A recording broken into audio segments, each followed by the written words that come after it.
नमस्कार. आम आदमी पार्टीमध्ये एक मोठा राजकीय भूकंप झालाय. पण ही घटना फक्त दिल्लीपुरतीच मर्यादित आहे का?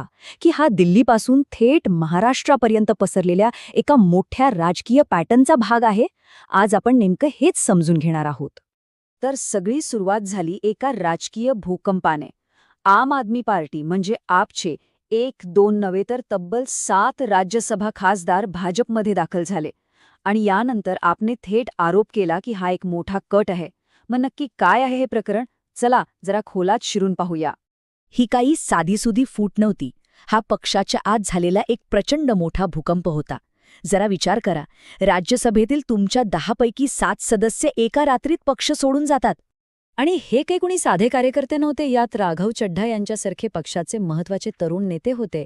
तर दुसरीकडे क्रिकेटपटू हरभजन सिंग यांच्यासारखे प्रसिद्ध चेहरेही होते, ज्यांना पक्षाने मोठ्या विश्वासाने राज्यसभेवर पाठवलं होतं. आपण या घटनेला लगेचच ऑपरेशन लोटस असं नाव दिलं.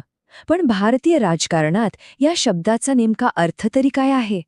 सोप्या भाषेत सांगायचं झालं तर ऑपरेशन लोटस हा विरोधी पक्षांनी भाजपवर केलेला एक गंभीर आरोप आहे. त्यांच्या मते भाजप सत्तेचा, विशेषतः केंद्रीय तपास यंत्रणांचा धाक दाखवून दुसऱ्या पक्षांचे आमदार खासदार फोडते आणि त्यांची सरकारं पाडते किंवा अस्थिर करते. आणि इथेच विरोधक एका खास पॅटर्नकडे बोट दाखवतात.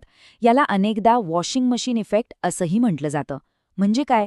तर आधी एका नेत्याला लक्ष करायचं, त्याच्यामागे ईडी, सीबीआय सारख्या एजन्सीची चौकशी लावायची आणि मग जसा तो नेता सत्ताधारी पक्षात जातो तसे त्याच्यावरचे भ्रष्टाचाराचे सगळे आरोप जणू काही धुवूनच निघतात, एकदम स्वच्छ.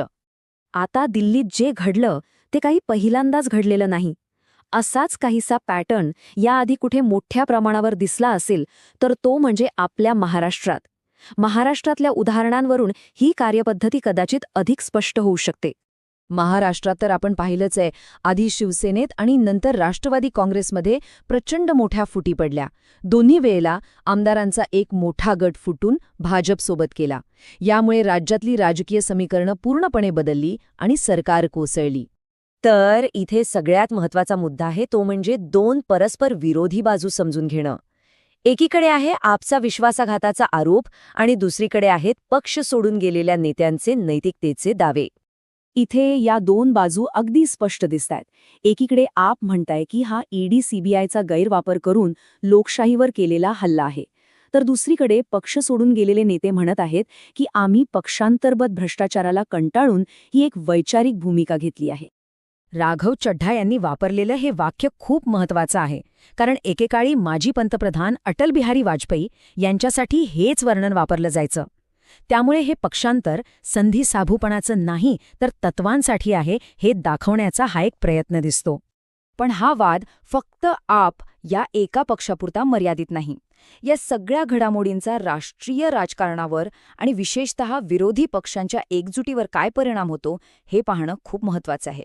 याचा सगळ्यात पहिला आणि थेट परिणाम काय? तर आकड्यांचा खेळ. बघा, राज्यसभेत आपची ताकद जी आधी 10 होती ती आता थेट 3 वर आली आहे.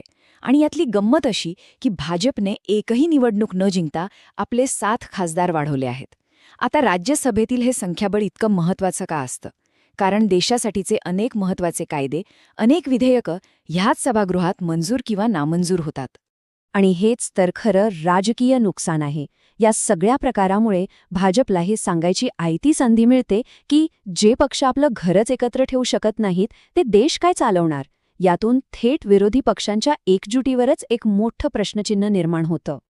आणि हे सगळं आपल्याला एका अत्यंत महत्त्वाच्या प्रश्नावर आणून सोडतं की देशातल्या वेगवेगळ्या पक्षांमध्ये, वेगवेगळ्या राज्यांमध्ये एकाच वेळी होणारी ही एवढी मोठी पक्षांतरं, हा निव्वळ राजकीय योगायोग आहे की मग ही एका नव्या, अधिक आक्रमक राजकीय रणनीतीची साक्ष आहे.